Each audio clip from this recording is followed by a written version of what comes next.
Hello, everyone. Let's go ahead and get started. Thanks for joining us today. Happy Monday, brand new week ahead of us.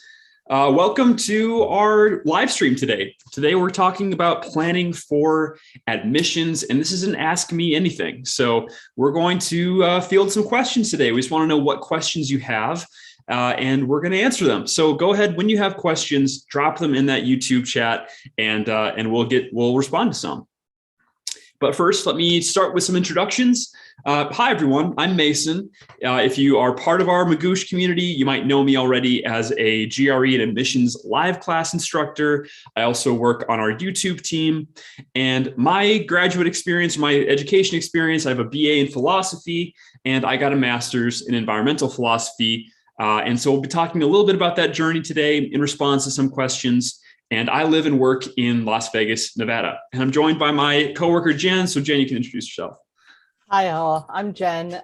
Like Mason, I have played the role of a GRE tutor at Magoosh. I'm an admissions live class developer and instructor, and I work with students on tests from the GRE and the GMAT to the LSAT and the MCAT. I have a BA in history and social thought from UCLA, and I'm currently a PhD candidate in US history, which means when I'm not doing this, I'm working on my dissertation. And I currently live and work in a little bit gloomy Atlanta, Georgia today.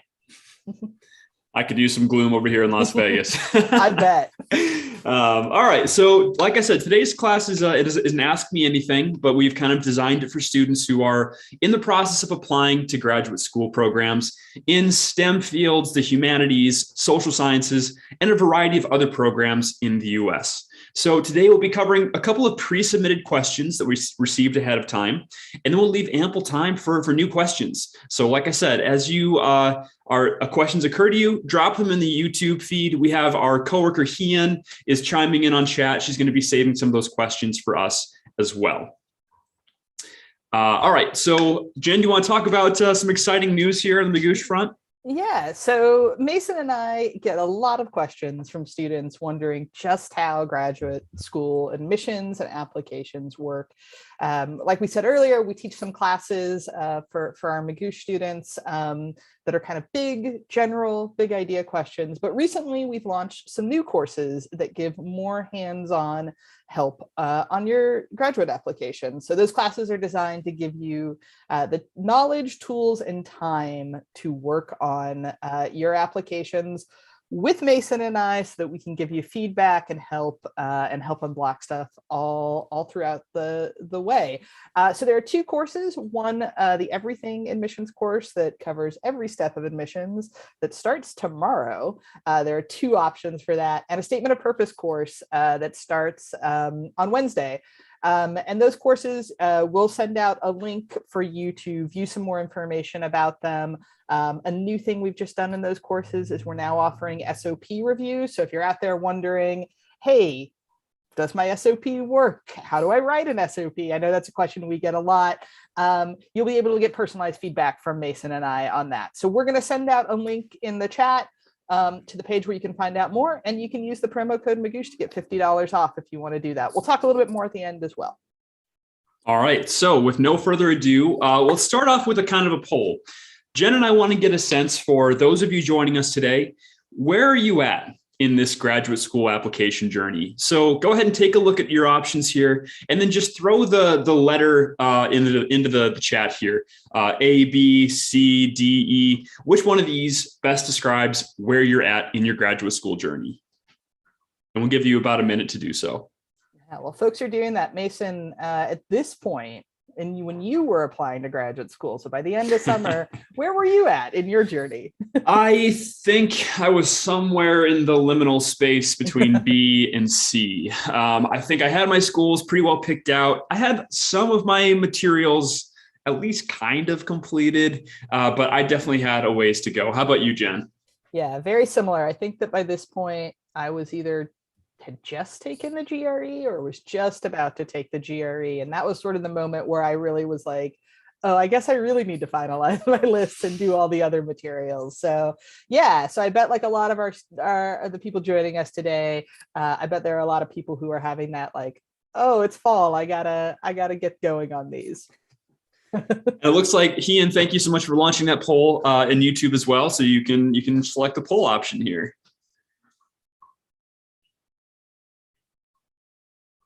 All right, so it looks like our results came in, and it looks like the majority of us today are in that kind of A and B stage, kind of just getting started, picking out some schools.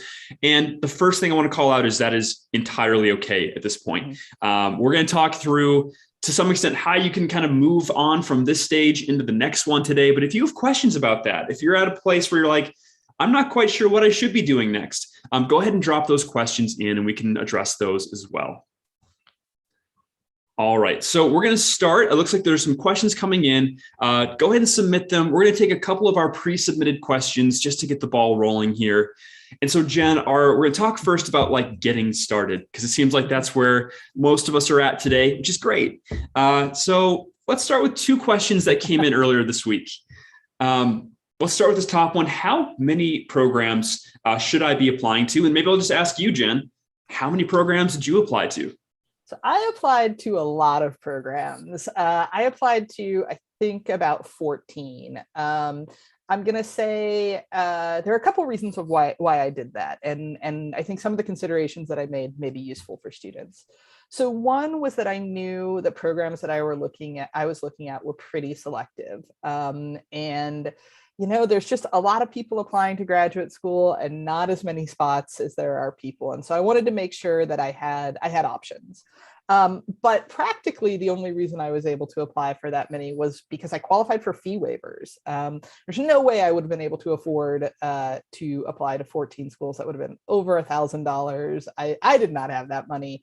And so I was looking around and seeing, what programs that I applied for. And generally when I talk to students looking to apply to grad schools, I tell them to consider, how many schools they reasonably feel like they would go to, like they actually would move to this place and go to this school, and that school fits their research interests. So that's like kind of one consideration. How many schools do you want to make that way?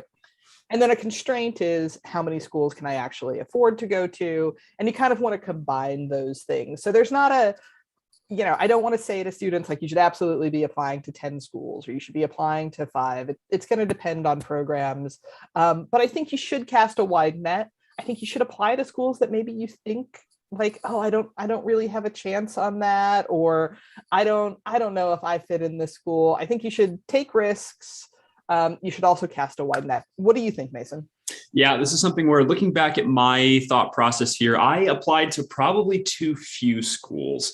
If I remember correctly, I applied to about 6 or 7, which is about maybe a slightly under the average. But if I was applying today, I think I would be shooting for more in that kind of 10 to 12 range. Especially, I just want to kind of call out that COVID has really affected the landscape in grad school to some extent. And so there's a lot more people applying to some extent than there used to be. And so it's just worth casting a broader net, knowing that, hey, graduate school's always been competitive, but I'm going to give myself ample opportunities. You can always say no. If you get offers to programs that ultimately in the end, you're like, you know what, this seemed like a good fit at first, but I'm just thinking I want something more specific in mind. You can always say no or defer, right? So this is where you have some options, but you kind of limit yourself if you only apply to a small handful of programs. Yeah. So it's going to depend for everyone. It depends how specific your focus is as well. Maybe there's only a handful of programs truly doing the work that you are interested in doing.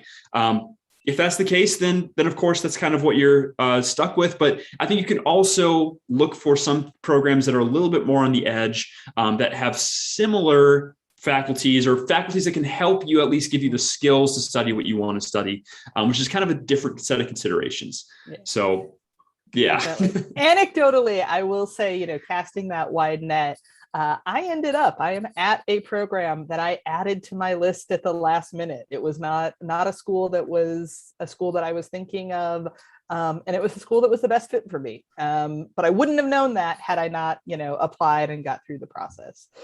So Mason, we get this question a lot. What should we do if we're reapplying after being rejected in 2020? And I know we both want to call out that 2020 was an exceptional year. What do you think when you're talking to students who got rejected last year? What should they be doing? What should they be thinking? The first thing I would say is just speaking to rejections.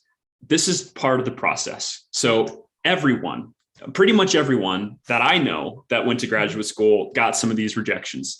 It's just part of it because graduate school is a lot different than undergrad to some extent. They're looking for when going to grad school, you're both a student, but you're also a colleague, a coworker, a potential research partner. And so questions around fit are really important. And this is something that Jen and I are big on. Fit is a two-way street. You have to be a really good fit for the program, and the program has to be a good fit for you and your interests. And so when programs evaluate candidates, there's a lot of different considerations that go into that. And so really good candidates, really strong applicants might get rejected simply because they're not a great fit for that college at that time. And so if you're applying after being rejected last year, last year was crazy. It was really a quickly shifting landscape in terms of, fewer spots than normal, more applicants than normal. So I wouldn't take this rejection too personally. I would say, it is a good opportunity to maybe reinvestigate some components of your application and ask, what can I do to, add even more strength to some of this? But Jen, what do you think? What's your take there? Yeah, I think that, you're calling out something really important is that, sometimes rejections happen because there are things that you can work on to improve your profile, whether those are test scores or languages or just like classes to take. And then sometimes rejections happen because of things that like you have no control over. I had a couple of schools that I got rejected from that told me later, like, oh yeah, we would have loved to have admitted you, but the people that you were going to work with were on sabbatical. And like, there's nothing I could do about that. I know students who have reapplied to this exact same program with the exact same application and gotten in, a year or two later. So there are some things that just, you can't control. I would say it's a good time for reflection. And there are a couple of practical tips that we can give you. The first is to reach out to schools that rejected you and just you politely in a concise email say, I really appreciate you taking the time to review my application. I'm wondering if you have any feedback for me on how I can improve it. I'm still really interested in your school. I'm still really interested in reapplying. You won't always get a response, but you'll get one more often than you think. Schools generally do want to try to help students. So that's a really good thing that you can do. Another thing you can do is go to your recommenders, go to the people who wrote you letters of recommendation or any other mentors that you have, and ask them to take a look at your application, all the materials that you submitted. Often professors have a better idea of what's happening at schools than we do. And so that can be a really helpful way. And then, just take a critical eye to what you've done. There are some things that you can't control. There are things like your GPA, past class experiences. But if you get feedback that like people want more hands-on research experience, start thinking about ways that you can explore that. Can you audit some classes? Can you go work an internship? If you can improve test scores, that can be something. Or, and this is something Mason and I are big believers in, that statement of purpose is the most important part of your application. So go back with a critical eye, reread that, think about, how can you sharpen that? How can you make your story more compelling to the people who are reading and evaluating? So there are definitely some practical things you can do. Yeah, and the other one is obviously you found Magoosh because you are maybe considering taking the GRE or you're studying for it.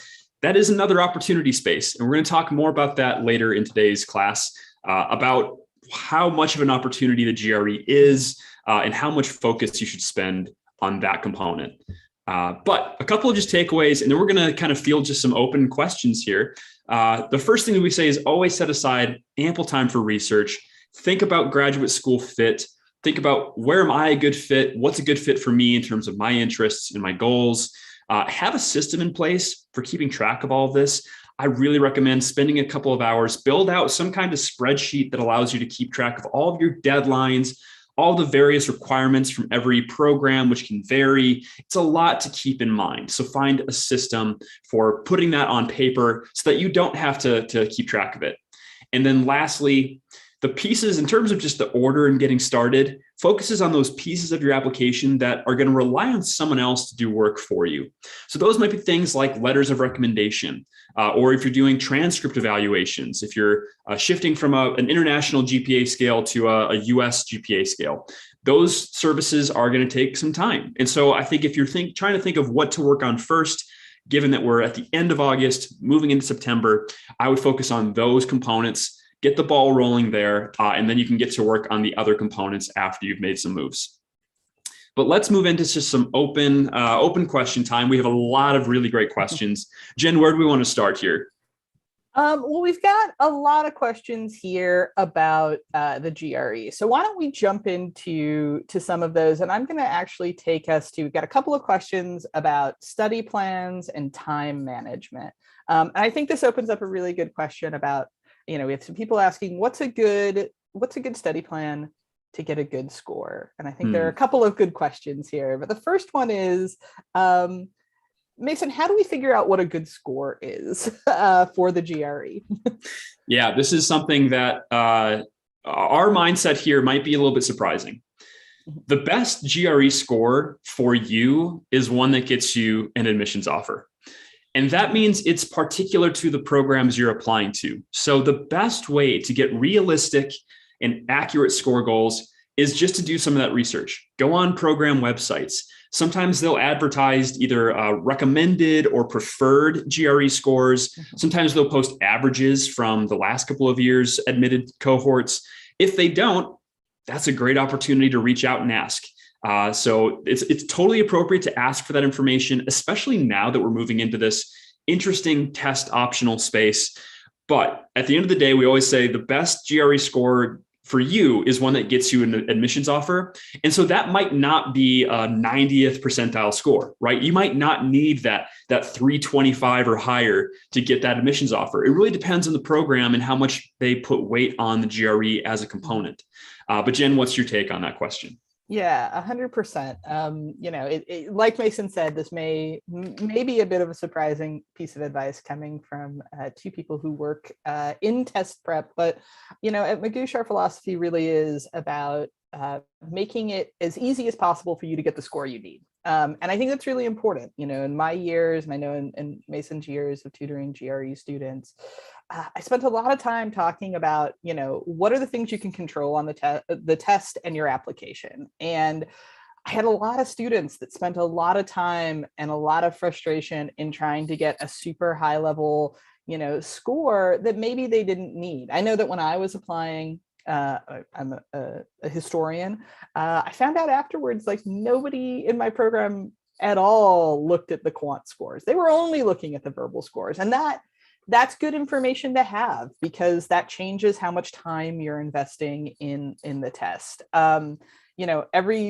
Every hour you put into GRE prep is an hour taken away from some other part of the application. It's an hour less that you're spending on the SOP or on crafting other stuff. So I think really looking at realistic score goals, I definitely understand. Both Mason and I used Magoosh before we ever worked for it. And I understand that when you're applying for graduate school, everything feels like completely out of your control and a little bit opaque, a lot opaque, except for the GRE, where it's like, here's a score and I can get to a certain level. And like, that is something I can do. And for some of you, you'll need to do that for various reasons.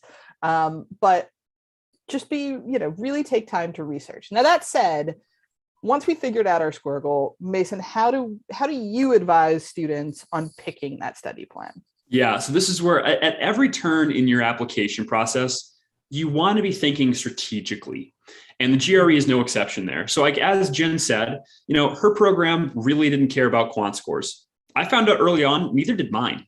And so that allowed me to find a study plan that really is going to devote my attention to the areas of the test that really mattered for my application. And because I applied to a philosophy master's program, they wanted to see a really strong verbal score. And in my case, they wanted to see a high analytical writing score, because that's all philosophy is. So for me, I was able to strategically devote time and find a study plan that would equip me to get to that advanced level on both of those sides of the test in the time that I had. And that last bit is really important. So we at Magoosh, we have a wide variety of study plans, and they're designed for students who are shooting for different sort of tiers in these sections. We have some designed for if you really need one of those 80th percentile quant scores. There's a plan for that. If you're just sort of like a beginner at the quant, you're trying to get sort of like a 50th percentile score, we have a plan for that. But one thing you're going to want to do fairly soon is probably take a practice test and at least get a baseline for how you're doing on the GRE, because that's going to tell you sort of like, well, how far do I have to go to hit those score goals? And what areas do I really need the most help with? So analyze those test results, get clear on what you're doing well already and what the big bottlenecks are. But Jen, what is your advice when you used to tutor students? How did you work through this process of finding a really good study plan and then sticking to it? Yeah, so those are two separate things, but both are important for success. My biggest piece of advice, and when I was working with students hands-on on this, is that you need to choose a realistic study plan, and not just in terms of like what you need, like what we've talked about in terms of score goals, but like realistic in what your day and your study style and all of those sort of things looks like. Certainly studying for the GRE is going to take some commitment and some discipline, but also like you have to be realistic about things. One of the things that I've learned, as I am in, I don't know, whatever year of schooling it is that I am now, and as someone who writes, is that it's really easy for me to say to myself, oh, I have a big deadline on something. I'm going to devote an entire weekend to just writing. I'm going to write 8 hours a day, both days. And then I get to that weekend and I'm like, there's no way I can do that. I'm not going to write for 8 hours. And the same thing is true with the GRE. I would talk to students all the time who were like, yeah, I'm super busy. I only have time on the weekends. I'm going to do 10 hours of studying each day on the weekend. One, it's really hard for most people to do that. And two, it's not a great way to learn. After a certain point, I used to tell my students, most of us after 3 hours, our brains are not there anymore and we're not retaining stuff. And so you're actually kind of hurting yourself. So sitting down and really thinking about what's your schedule, what does your day look like? I know I was working full time when I was studying for the GRE, and there were just some days where I was working a 12-hour day and it was a really hard 12-hour day. And I wasn't going to be able to sit down and do 2 hours of, math. That's important for you to know. The biggest thing that you should be doing when you're picking a study plan is picking one that works on your schedule, and then knowing that there are going to be hiccups that come up along the way. There are going to be days where you don't get to studying, and not getting discouraged, not stopping is really important. I always told students, and Mason, I think you told students this as well, doing a little bit of work, making a little bit of progress every day is more important than like really anything else. So if it is just, you're working and you can't do 3 hours of studying every day, sit down with that study plan and see how you can adjust things. Can you do 30 minutes on the train on the way to work where you go over vocab? Can you do a good 25-minute you're going to sit down and you're just going to do math problems and you're going to review them? That like high impact stuff is going to work a lot better than, me studying for the GRE after a long day, sort of staring off into space, not really focusing. So take a look at your schedule, take a look at what you really can fit time into, and then give yourself a break. If you can't study one day, that's fine. You can jump into it again the next day. Absolutely. But what do you think, Mason? Yeah. I mean, the GRE, I think about it just like exercising. You're better. Consistency is going to be better than sort of like cramming a lot into some like power packed windows. Once every couple of weeks, you sit down for 5 hours and knock out 100 problems, but then you don't do anything for a week. That's not going to be a productive strategy. You're better off setting aside, protecting half an hour, 45 minutes a day, having a plan going in. A study plan is going to help you with that. And one thing I want to call out, we have a lot of international students joining us today. And there's some questions in the chat around, English is not my first language. I'm finding the verbal sections difficult. The vocabulary is difficult. So if you're in that position and you're trying to just bump up that verbal score, one thing you might need to do, in addition to working, maybe it's within our Magoosh test prep materials or elsewhere, you might need to set aside time just for things like reading. And I'm really, really big on this. This is really, really crucial. The students that do well in the verbal sections are students that read quite a bit. There's really no way around it, because by reading, we're developing an eye for and an ear for the language. We're going to improve our reading speed, our comprehension speed, and you want to be reading materials that are written at kind of that academic, journalistic GRE tone. And so there's a lot of ways to do this. One thing I did when I was studying for the GRE was just set aside 10 minutes a day when I'm drinking my coffee to read a couple of high-minded articles from places like the New Yorker or the Atlantic or the New York Times, because that's going to sort of condition my brain to pick up on these concepts quickly. And that really helped me improve on the GRE. So in addition to your study plan, you might need to set aside some time just for reading. It's going to help you feel more comfortable and confident moving into those sections for sure. Yeah, absolutely. Big +1 to everything Mason just said. And also just want to call out, verbal for most students is the section that improves the slowest, both for students who English is their first language and students who English is their second language. It just is, in the math section, even for those of us who are coming to the math, I was one of them after a long time away of math because I was a real humanities student. You kind of learn some formulas, you learn some tricks, and then it's just about applying it. But the verbal, it just takes longer because it takes longer to learn how to read faster. It takes longer to accumulate that sort of vocab. And so it can feel really frustrating. It can feel like you've plateaued for a lot earlier and a lot longer, but keep working on it. Keep doing that reading, keep looking at problems. Even when it feels like you're not making progress, I promise that you are. So just, kind of be aware of that, and then be aware of that when you're setting, your sort of your study plans, but also like how much time do we need? I know that we have a question here about like when to take the GRE versus when to take other exams, the TOEFL and the IELTS. Mason, do you have thoughts on that? Yeah, the exams play very different roles, to be honest. Mm-hmm. The GRE is going to be part of your application package that is you're going to be assessed on it to some extent, and that is going to feed into, we have questions around funding, which we're going to tackle in a little bit. The IELTS and the TOEFL work a little bit differently. I guess in terms of, and you can maybe push back here, Jen, in terms of the order, I guess I would personally probably prioritize the IELTS and TOEFL first, knowing that that's going to sort of set me up with those language skills that are really going to be essential and going to be tested on the GRE. But what's your take on that? Yeah, I think this is a little bit dependent on students, it depends on your English skills. So if you if you feel pretty comfortable with English and you're taking the TOEFL and the IELTS because it's just you got your undergraduate degree in a school that wasn't where education wasn't conducted in English, and so it's just like kind of a check that you need to do, but you feel comfortable in English, then maybe you need, less time there. If you're going to need more time really working on your English skills, I would say, yeah, prioritizing those first is only going to help you in improving for the GRE. I also want to call out, we're going to talk more about funding, but I want to call out for international students that these three exams do play a role in funding, and the GRE plays a role in funding for some students everywhere. But these are tests that both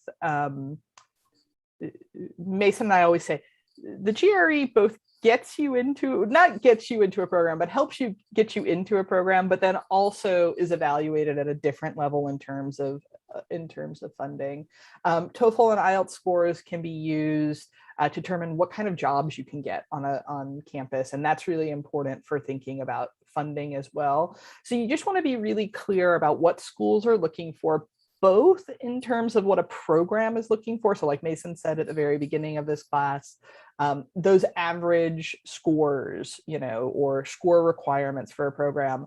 But you also want to look at the graduate school level and see, are there any requirements for, do you have to get a certain language exam score in order to qualify for an RA or a TA-ship? Those are going to be really important things that you want to be planning for ahead of time that will also impact how much time you're spending on the exams. Mm-hmm. So there's a bunch of questions around GRE optional, and the relationship between GPA and GRE, which I'm glad to see. And the good news is we had a couple of submitted questions that are exactly along these lines. So let's move into that. Actually, this is letters of recommendation. I'm going to call an audible here. We're just going to jump to the GRE for now. We can always come back to that. But it seems like this is sort of like, top of mind right now. So we have a couple of questions here. And the first one is about this relationship between the GRE and the GPA in our application package. So Jen, is it the case that a good GRE score can help compensate for a GPA that might be lower than the preferred GPA at my target program? It can. I'm gonna zoom out for a minute and then answer this more concretely. So we've kind of been talking around this, but the GRE is just one point in this constellation of factors that goes into evaluating your application. And how much weight it's given depends on the school and the rest of your application materials. So I can say that there are very few programs where you absolutely have to get the highest, sort of score out there in order to get in. There are very few of those. If you're applying to a top 5 econ PhD program, you probably need a 168 or above in quant, although not everybody gets that. But so it's one factor there. So you want to know what, like we've talked about, you want to know what schools are looking for. But then you want to take a real sort of holistic view of your application in the same way that schools will be doing. So this specific question, if you have a lower GPA, a good GRE score can help compensate for that, particularly if your lower GPA is is either across the board or is in classes that are going to be what you're going to be studying. So what I mean by that is, let's say you have, you're going into a STEM program and you don't have the best GPA in your major classes, in your math classes or your science classes, particularly your math courses. A really good quant score on the GRE can show to schools that you can do this work, that actually you are comfortable with math. Another area where it can compensate is, or mitigate, maybe add to, is if you're changing direction. So let's say, you were a biology major in undergrad and you took a bunch of English classes and now you're going back to school and you're like, actually, I want to be in an English lit program. That's really what I want to do. I want to, study the way that science is expressed in the novel. Cool. That sounds great. But you're going to have to prove that you can do well in an English program. And so your GPA in those classes could help, but maybe you don't have that many of them. A really good verbal score can show that you can do that work. So it can help you compensate. There are other things that can help you compensate as well. Also, when schools, just going to call out here, because I know we have a couple questions about GPA, the schools look at your GPA in context. They're not just looking at that number. So they're looking at things like, do you have an upward trend? Maybe you had a hard first or second year. Admissions programs totally understand that the first year or two of undergrad can be really hard. So if your scores are increasing, if your GPA is increasing, if you have really good grades in your major, which is what you're applying for, but maybe not in other classes, they're going to be looking at that as well. But what do you think, Mason? Yeah, 100%. I would say it's really easy to sort of think that our GPA is boiled down to this one number, and that's all the programs care about is that one number. It's all going to be contextualized, and it's going to be, again, they're looking at this as part of your kind of greater journey to this point. I'll say too, in terms of trying to assess, is my GPA competitive enough for a certain program? It's really hard to say, because again, graduate applications are sophisticated. There's a lot of different components that they're weighing. It also depends on the nature of the program you're applying to. So if you're not sure whether you should apply to a certain program, and you're in these early stages where you're just starting to kind of lock down that list, it's not a bad idea to reach out. Just say hey, I'm interested in your program. One concern I have is that this is my GPA from undergrad. based on, what you see with previous admitted students, am I going to be competitive? They might not be able to tell you definitively, but they might be able to give you some indication of, we care more about your major specific GPA as opposed to your more general GPA. So they might have some information, at least. It never hurts to ask. Right. But yeah, that's my take. I mean, it's sort of easy to fixate on both GRE and GPA are these like kind of quantifiable numerical things. But again, as we're going to talk about, admissions are complex. There's a lot of different pieces that go into a program trying to determine if you're a really good fit for their program. Yeah, sometimes a really great research proposal, a really great idea that fits really well with what a program is already doing and what its professors are set up to do. Sometimes that's enough. I don't want to say GPA and the GRE don't matter. They do show that you can do a certain level of work. But sometimes if you have that lower GPA, if you're a really good fit for a program, if you have a really cool idea that you're going to be exploring, and you've shown a track record of success in some other ways, that's going to be enough. But Mason, I know one of the big questions we get all the time, and I think we're getting today too, is this new shifting landscape of the GRE. And what does GRE optional actually mean? Does it mean that we can not take the GRE? Because that would be great. I mean, I know that if I didn't have to take the GRE, I would have not taken the GRE. So what do schools mean when they say GRE optional? Yeah, so this is where my initial response is going to be a little bit conservative, because the answer is it really depends. That can mean a lot of things. It could mean that sort of like the subtext or the read between the lines is like GRE optional, but most of our students that we admitted last year did submit a score. Well, that'd be great to know. So the first thing I would say is this is a really great opportunity to ask for information. If a program is optional, ask, well, what did last year's class submit? If it was GRE optional last year, did students tend to apply with or without one? And those admitted, did they submit a GRE score or not? And what were those scores? It's completely okay to ask for that information because it's going to give you a sense for just how much weight this component carries.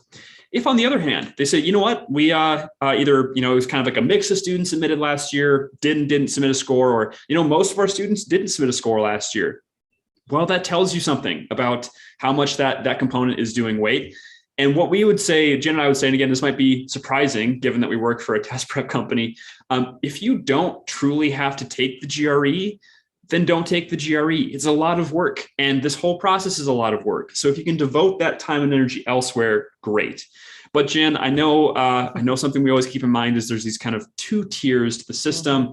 How do we think through the GRE, not only in terms of getting an acceptance letter, but also maybe for trying to get funding as well? Yeah. So that's the big thing that I would say. I think it's great that more and more schools are moving to GRE optional. Again, surprising perhaps to some people. I generally think not having the GRE as a requirement is a good thing. But GRE optional, like Mason said, doesn't necessarily mean that you shouldn't be taking it. So there's this level that I think you should do what Mason, you should definitely do what Mason is saying here, is you should reach out and you should ask how a program is evaluating an optional GRE. Is it something where they are using it to sort of weigh applications? Is it something where, like we just talked about, where you having a good GRE score could compensate for a lower GPA or could prove, you're switching fields? So that's definitely stuff you should be asking about. The other thing you should be asking about is, how is the GRE weighed in my funding? So there's a wide range of how funding works at graduate programs. There are some programs where anybody who gets admitted gets a standard funding package, a tuition remission, a stipend usually as part of that. And that is sort of across the board. If you get in, you get it. And in those cases, if the GRE is optional, then you might not need to take the GRE. If you get in and you get money, great without it. There are other schools where the GRE is going to factor into what your funding package looks like. I don't want to say across the board that it's public schools or it's state schools, but largely largely that is going to be a consideration if you are looking at schools like there, or at least, you're going to want to pay attention to it. If you're looking for master's programs, the GRE could be a way that schools are saying, this is how we figure out funding, or we figure out who can go into TA or RA positions. Unfortunately, when funding is sort of not a standardized thing that everyone gets on the same level, but it is something that a graduate school level, so above your program, when it's something that on that level, folks are trying to figure out, like, okay, we have this pot of money and it's not enough for all of our students. How do we give it? And it's being decided by that larger level, who don't really know, like, do you have a cool idea and is your research interesting? All they know are like, here are some numbers. The GRE and GPA can matter more there, because it's an easy way to say, like, we're going to set a cutoff, and people over this are going to get funding. So I would say you want to be really clear about that. It's a good question to ask the program, so the director of graduate studies or a graduate studies coordinator, whose information you can find on the graduate page of the program you're looking for. But it's also worth looking at the graduate school itself. So just, you're applying to University A, Google like graduate school University A, and look at their big graduate school webpage. There's going to be a page about funding. There's going to be a page about test scores. And you really want to make sure that you're looking at both of those things in case they're different.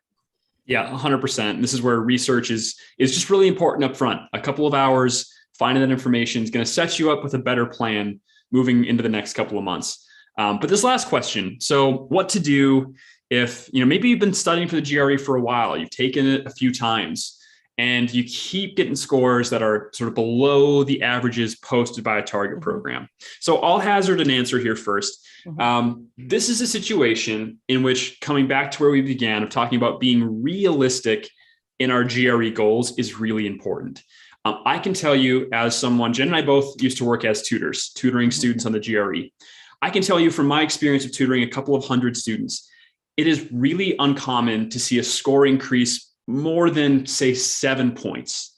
That alone is a very big jump from where you began to where you ended up.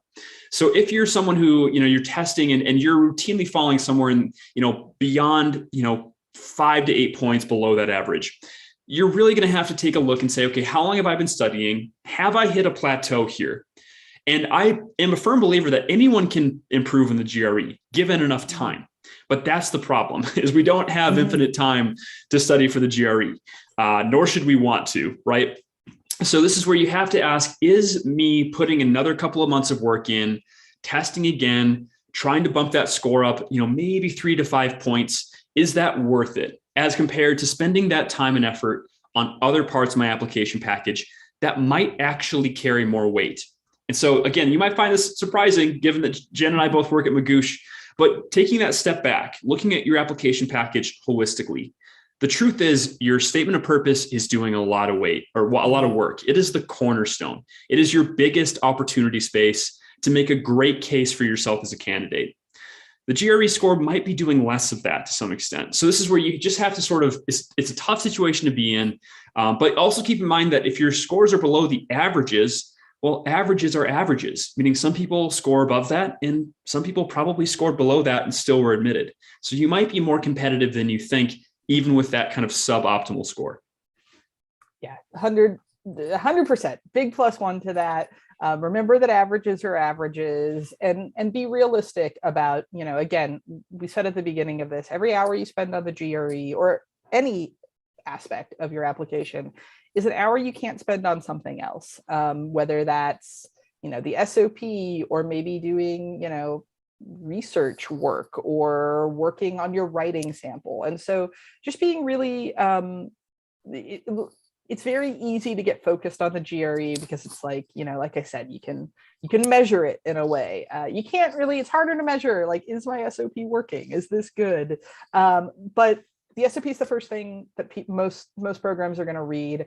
It's going to hold a lot of weight. So again, does an improvement of 3 points really matter? Sometimes it might, but a lot of times it won't. Awesome. So we're going to move in here. Let's just take some more open-ended questions here. Jen, where do we want to start at this point? Yeah, so we've got so many great questions here. We've got a lot of questions about funding. And I'm going to say it's hard for us to say, how do you get specific funding for specific schools? I know that we keep saying like you should do research, you should go look at schools, but you really should. Schools are going to have sort of different funding packages for different types of programs. Like I said earlier, there are going to be schools where like just getting in is going to get you a funding package. That's just going to be something that they have as part of it.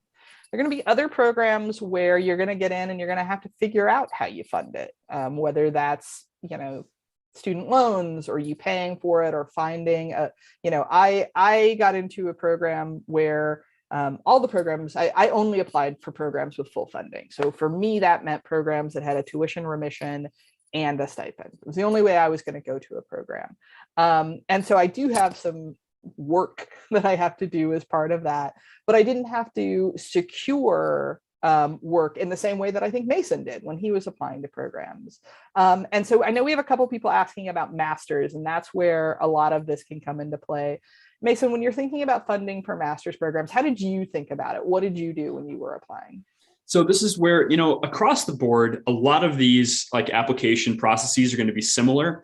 Funding is a little bit of a unique piece, and that's going to depend on the program. So for some programs, you might be required to submit an additional essay describing why you're a great fit or for a teaching assistantship, for example, because oftentimes funding at the master's level means that you are being given or granted a teaching assistantship that's going to come with usually a tuition waiver and a stipend as well. But that also means that you're going to be doing 15 to 20 hours more work as working in classrooms, teaching, grading, holding office hours. So the first thing I would say is you should be at this stage thinking through, do I really need funding to pursue my education? Just kind of thinking about the financial component here.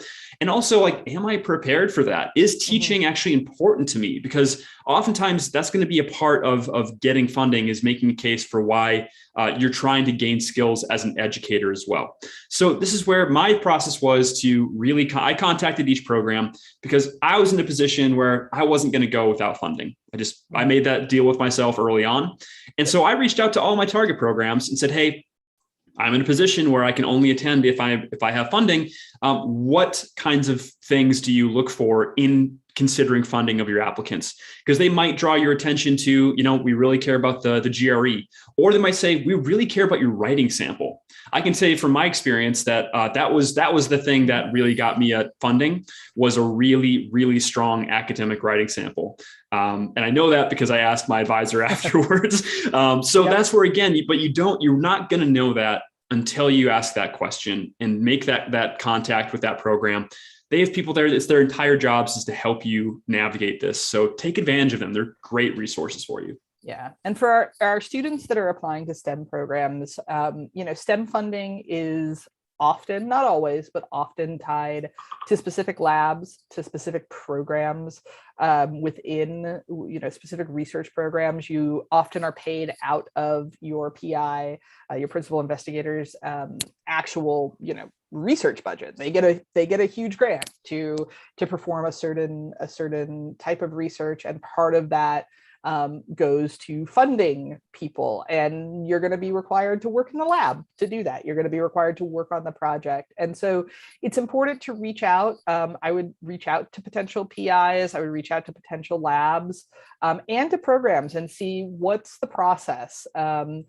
Sometimes it's you apply to a certain PI and they say, yep, I have money and I want you on board, and you're going to be on board. And so it's a good thing to find out, like Mason did, what are they looking for to evaluate that. Other times you'll go into a program and they're going to expect you to spend your first year or two rotating through labs and seeing what fits and what you want to do. So again, this is all a way of us saying, I know it feels like we're sort of not answering these questions, but the best answer we can give you in a lot of these is reach out to programs. They're going to be specific. They're going to be different things that are just going to change from school to school. I know it can be really intimidating to send that cold email to someone. But it's definitely worth doing it. Send an email. It can be 1 or 2 paragraphs, just short, concise, saying, hey, this is who I am. This is the sort of work I want to do. And here's why I want to do it with you. Here's a question that I have. How do you accept people into your labs? How do you determine funding? Give them a way to get a hold of you, whether that's, email or Zoom or the phone or all 3, and see what happens, see what they come back with. But yeah, I think it's really important to figure out what the specific funding situations are. I also just want to really quickly call out that for international students and for domestic students, there are often requirements and restrictions placed on what sort of work you can do outside of the work you do at a university if you're paid. For domestic students, it's often, you have to get approval for a certain amount of work outside of 10 to 15 hours. For international students, visas stop you from doing any work outside of the university. So it's just really important to do what Mason said, to really sit down with finances, sit down with partners or family, and really figure out, the financial situation. We tell students this all the time. This is something it's better to know ahead of time than, when you get an offer to a school that you really want to go to, but like you just can't make the money work. So do that research early. What else, Mason? I'm taking on 10 minutes. Yeah, I'm taking on one more master's level question, Okay. which is evaluating programs that have like a thesis component versus ones that don't. So that consideration, I think for me, is going to depend on what you're hoping to do afterwards. So if you're someone who's trying to first go through, get a master's experience and use that to propel yourself into a PhD program, I personally would recommend that thesis track.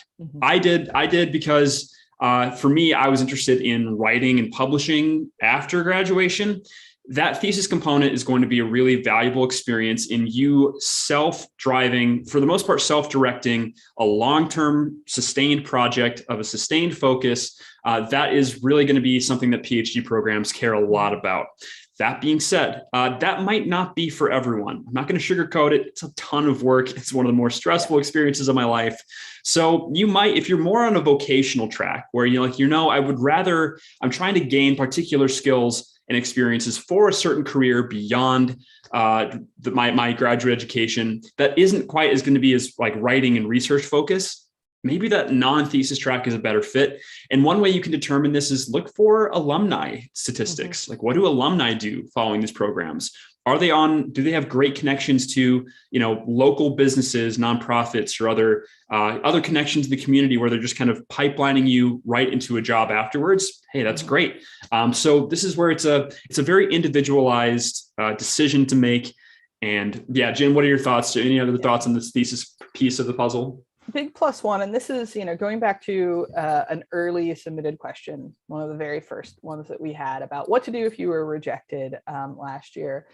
Thinking about the thesis or sort of what a master's program can do for you can be really effective if you particularly were a student that was applying to PhD programs and didn't get in, evaluating, why maybe you didn't. In the humanities, in social sciences, oftentimes, if you don't have a track record of doing sort of the sustained research that Mason talked about, that can be a potential roadblock for getting into a PhD program. I'm a historian. If you didn't do a kind of sustained, whether that's an undergraduate thesis or a really a lot of seminar papers that really involve working with primary sources or working in different languages, that can be a challenge to getting into a PhD program. And that's where a master's program can really help give you those skills. You're taking classes at a graduate level, you're doing research at a graduate level. And so, like Mason said, in those cases, being able to take your master's thesis and turn it into your writing sample for a program is just going to be is probably going to be really huge for your application. Now, if, like Mason said, you're looking more vocationally, or maybe you did a lot of that undergraduate work and you're trying to add a different dimension, maybe you're working on languages, or you want to get in the classroom, or there's specific skills, you can evaluate it that way. But I would say if you don't have take this with a small grain of things can change for different students. But if you don't have a sustained piece of research where you haven't spent a lot of time in a lab, you haven't done a long project, probably doing a thesis or whatever master's track gives you that research is going to be really helpful for whatever if your next goals are getting into a PhD program. Awesome. So let's change directions completely here. Okay. There's a question around letters of recommendation. Yep. How many am I using the same? Are my recommenders sending the same letter to every place I apply, or do they have to write unique drafts for every program? So how do I approach a recommender without asking them to take on a crazy amount of work on my behalf? So this is a great question. As someone who asked her recommenders to take on a crazy amount of work because I had 14 letters, it was something I worried about a lot. And I wish that we talked more in undergrad about how letters of recommendation work, because it's actually not as bad. I mean, I don't want to discount the labor that your recommenders are doing, but generally they're going to write one letter. They may change it up for different schools depending on if they have a relationship with the professors at that school, or if they have connections with it. But oftentimes they'll write the same letter and then, maybe shoot an email or make a phone call.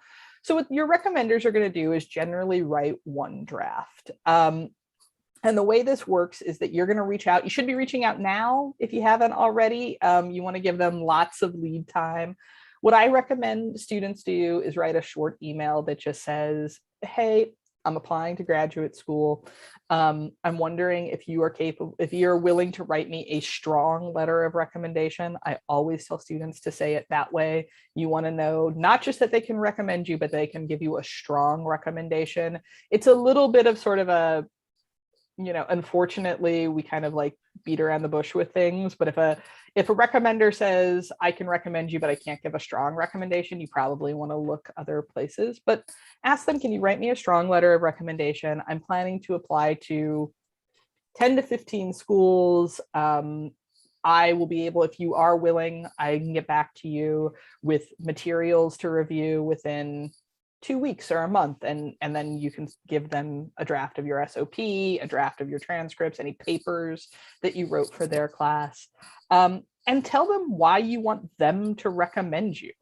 That's an important thing too. You want them to know a little bit about you and why you want to be going to grad school, but also why them. So if this is a professor that taught a class that is where your idea for what you want to do in your dissertation came from, tell them that. They want to know that. That's going to be important for them to know. If it's the class that made you think oh, I really want to go into biochemistry because this class, tell them that. So you just want to ask. What they'll end up doing is, if they say yes, is they'll write a draft. When you fill out the applications, you'll put their name and contact information into the application, and then the application will send them an email saying submit your letter here. It's actually, it's work, but it's not as much work as you think. They're not going to write 14 individual letters for you.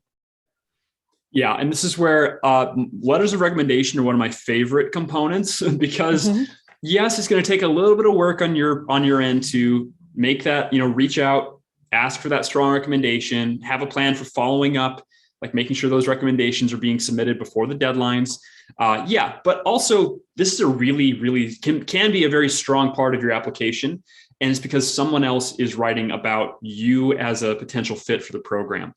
So I would just say, be deliberate in who you're choosing for your recommenders. Definitely place a premium on those strong recommendations, people that really have a sense of who you are and how you handle yourself in that academic and professional setting, because those can go a long way. Those can do a lot of work in your application in general. So one question I want to have, this is kind of a change of gears, and that's a appropriate metaphor, where if you're trying to determine, maybe I majored in something else in undergrad and I'm trying to make a slight shift in my graduate work. How do I know if I can make that transition successfully?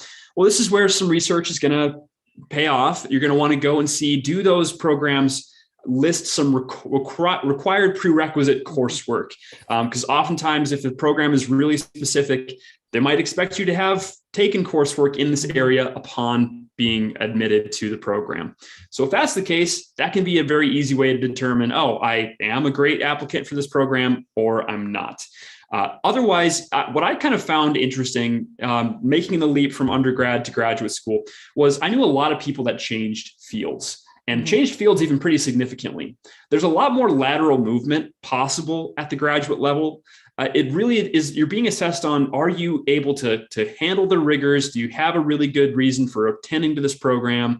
That is, in some sense, can outweigh the, do you have as much formal experience in this particular field as other candidates? So there is a lot of lateral movement possible, but this is where if you are making a big change, you're going to have to be strategic about that in how you write that SOP, in how you assess the weight of something like the GRE score or the section specific scores, especially. So it's something you're going to have to work around and consider, but it's definitely doable. Yeah. Big plus one to that. This is also a place where you're going to really want to consider master's versus PhD programs. It's certainly easier to make the leap when your program is within, a couple of degrees. There's, you're going from an engineering program to another STEM program. If you're going from an engineering program to saying, I want to get a PhD in comp lit, and I didn't have any literature classes, that's going to be a little bit harder for you to do. Not impossible, but that's probably where you're going to want to look at a master's. There is going to be some prerequisites that you just have to have. And, one of the realities of graduate education is that you are on a timer. Essentially, your funding runs out at a certain time. There are progress goals. And so if you can't get all the classes in that you need, that's going to come into play. And that's one of the things that schools are going to look at. So just thinking about, I want to change. Why do I want to change? Can I craft a compelling narrative about why I want to change? That's going to be really helpful. And then, just looking at what those requirements are. But I know we're at time, Mason. I know we didn't get to every question. We're going to keep trying to do things like this to talk to folks. But what are some other takeaways? So final takeaways here is just big picture advice is think about this whole process one step at a time. We know it can seem like a lot, especially coming out of an hour like this, maybe thinking like, oh my goodness, I'm so far behind. You're not. It's okay. One step at a time, you will get there. Just have a plan in place. Keep organized. And this is my next point. Do research, stay organized, set reasonable deadlines, give yourself lots of breaks. Applying for grad school is like a part-time job. So you want to make sure you're pacing yourself and spreading out the work so that you're not having a really, really packed couple of weeks or months. So spread it out if you can, start early, and then don't be afraid to ask questions. This is really a huge, huge deal at this time. Reach out to programs, have specific questions in mind. Don't be afraid to ask them. They're there to help you out. That's what their job is. So this is going to really be a huge tool for determining specific goals at each program. Finally, Jen, you want to just remind students one more time about our other offerings here? Yeah, and if you want to keep asking Mason and I questions, if you want to work with a group of people who are going to be working through this, live in real time with you, if you want someone to sort of work through all those roadblocks and go along with this, we have these new admissions courses. We'd love to see you in them. They start this week.